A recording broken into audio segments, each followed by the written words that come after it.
Welcome back to the Lovin Dubai show. What a show we have in store for you right now. With us today is one of the UAE's most successful entrepreneurs. His company made $1.1 million in its first 8 weeks of operations. He's the founder and CEO of Souqer.com, which was acquired by Souq.com and then by Amazon. And he has established SellAnyCar.com and SellAnyHome.com. Welcome to the show, Saygin, Yalcin. Thank you so much for joining us. Thanks for having me.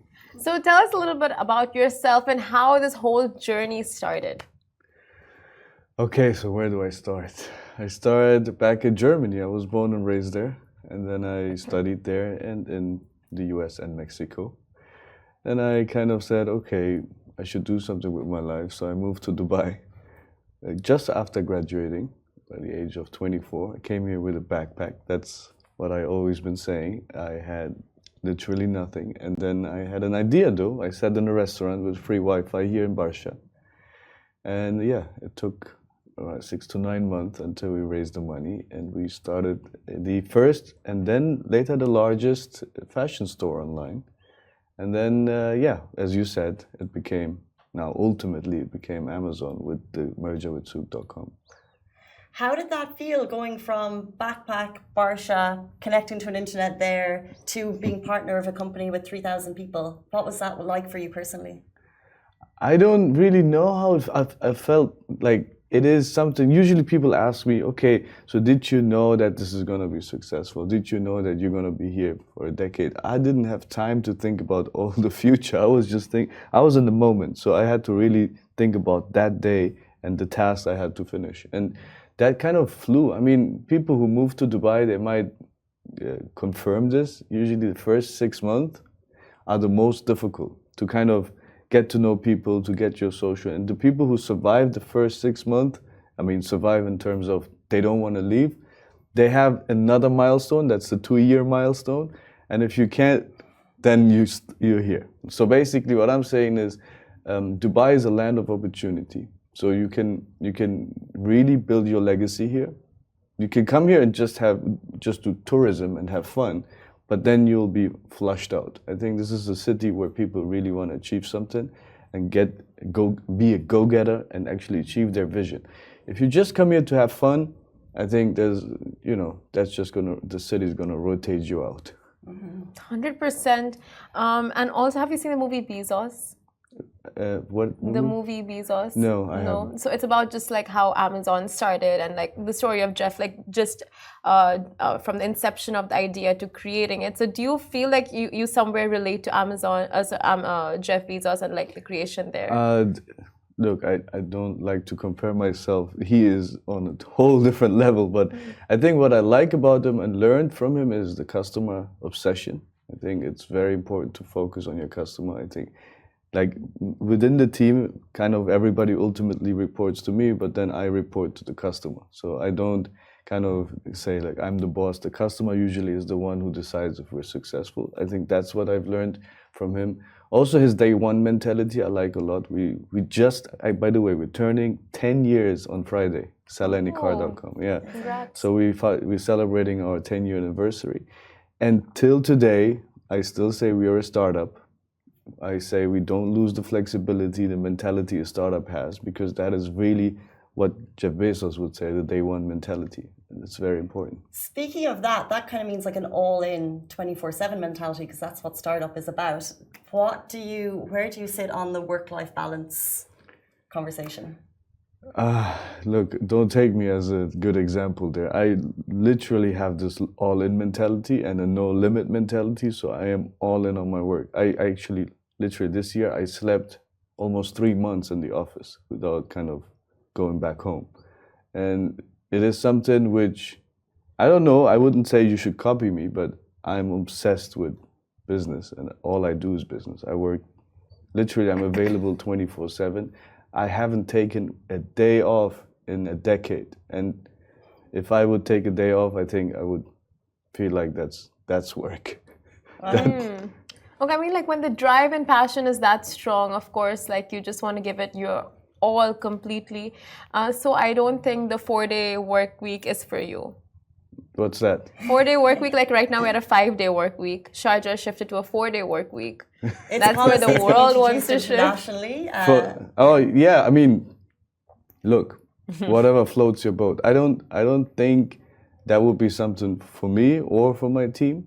I'm actually also not a proponent of work from home. I think there's some kind of energy that gets transmitted within the team, sitting in the same room and kind of being human. I mean, if you tell me that your human energy doesn't matter, then I would say you're at risk of being replaced by robots. That's so interesting. Yeah. You said you're coming into 10 years of Sell Any Car, which Yeah. is incredible. You must have taken some risks to get to this point. Can you describe your biggest? Risks. I mean, there are 4 types of risk, right? Team risk, market risk, financing risk, and product risk. I think we took all of them. In the beginning, obviously, the financing risk was before we turned profitable. The financing risk is heavy. Generally, look, there's always the risk of being not enough of an innovator, right? I'm not saying an inventor, because we haven't invented car trade. What we've done is we took the car trade and said, how should it work, not how does it work, and then became innovative within the business model. So I think one of the most important things is, what I always say is the unknown unknowns. So stuff you can't really prepare for because you don't know that you don't know. So for that, the remedy is being agile and being innovative. So always coming up with new ideas and changing constantly so you don't become that non-changing, deprecated business that you're always at risk of. That's so interesting. And also Sell Any Cars, we've used that platform so many times, to like sell one of our cars back in COVID. And it wasn't the great time for business, right? COVID period. So can you just tell us a little bit about that time frame and like how the business, or has it bounced back since? Yeah, of course. I mean, I remember the lockdown, and for 2 weeks it was illegal to leave the house. Like literally, in those 2 weeks we still bought and sold cars. But we couldn't do the title transfers. And we have done that because we had already built remote selling. So basically you could sell your car from your phone. What we couldn't do is we could technically not own the car until the traffic authorities reopened. But I think in those 2 weeks we had 100% market share because nobody else was buying and selling cars. What we did is we piled up all the deals, and when they reopened, we then did the transactions. Why I'm saying this is because even then, we didn't have a crystal ball. We didn't know that this would happen. But we were innovative, and we said, well, maybe one day social distancing or physical distancing would be required. But we built it for something else. We said it's very convenient to sell from home. And now we offer home inspections and selling from home. So COVID didn't really impact your business all that much? It did. For 2 weeks, we couldn't kind of register the transactions, but that it was a V-shaped recovery. No, with everyone wanting to sell their cars during COVID, did you have like an influx of used cars and not that many, like any buyers wanting to buy those cars? So it was an interesting curve. So when I look at the curve, obviously we were growing, then COVID hit, and we had a deep dive, and then we had a V-shaped recovery, and then it was a boom. For some reason, cars became more valuable, used cars, because there was a shortage. Usually it came from the new car shortage. So people were switching to used cars. You might remember the chip shortage, and then the new cars couldn't get delivered, so people were actually buying used cars. And then the used cars were in demand, so the prices went up. And then we had a rebound, so it basically then kind of cooled down again. And now we are normal. So we're in normal growth rates. And when did sellanyhome.com come into play? So sellanyhome.com was a short stint. It was just for us to see if it would work in real estate as well. But I don't think our business model works in real estate. So we kind of just did a short test and stopped it. Interesting that you say that you did a short test and stopped it. That was probably a good move. But you mentioned people coming here for 6 months, and if they stay, they'll last 2 years. When you look at other entrepreneurs, I'm sure you've had a lot of conversations, what are the common mistakes that entrepreneurs maybe coming to Dubai might make? So first of all, if you come in as an entrepreneur, that's already great. Because most people come here just as tourists, right? And then they check it out and they say, oh, this is a beautiful place, like a theme park, right? And I like that, right? You can have it as a theme park, but your life in Dubai is real. It's not a theme park. You actually have to add value to the city. You have to see what you can build for yourself. The city is not going to serve you for nothing. So if you come here to just have fun, then stay as a tourist and leave. But if you really want to build something, this is the place to build your legacy. And I have said this for over a decade, that this place is a land of opportunity where you can build something, because the city itself is a startup. If you look at it, it adjusts so fast, right? It learns from other markets and then avoids the mistakes, takes the best of it, and is innovative. So I like that a lot. So it's good to be an entrepreneur here, because I've been an entrepreneur in several countries, right? I can compare. I know where bureaucracy is a headache. I know where tax systems are really against entrepreneurs. I also know that the speed of responsiveness the government has to certain shortcomings is super important. And here I can literally go to the Department of Economy, or I can talk to the people in charge of laws and say, I think we should relook into this and maybe you should take our feedback. And they do take our feedback. This is very important. And the amazing part is, then it gets implemented fast. I mean, what's the point of telling somebody that this doesn't really work and it takes 5 years to implement, right? So this is the place if you want to build your business. But it's not, as I said, I see a lot of people come here and say, I'll do a bit of business and I'll have 18 hours of fun. No, unless you're already rich. Oh yeah, very seldom cases we find that. But I want to ask, like, you've had such a trajectory, right? Like, you've started a business which got acquired, then you started another business and other vertical. So how important is it to keep evolving? You've mentioned that, but I just want to like know your proper thoughts on changing, evolving, and like always going and looking for something next and not just stopping there. So, well, when I start businesses, I usually look at big addressable markets.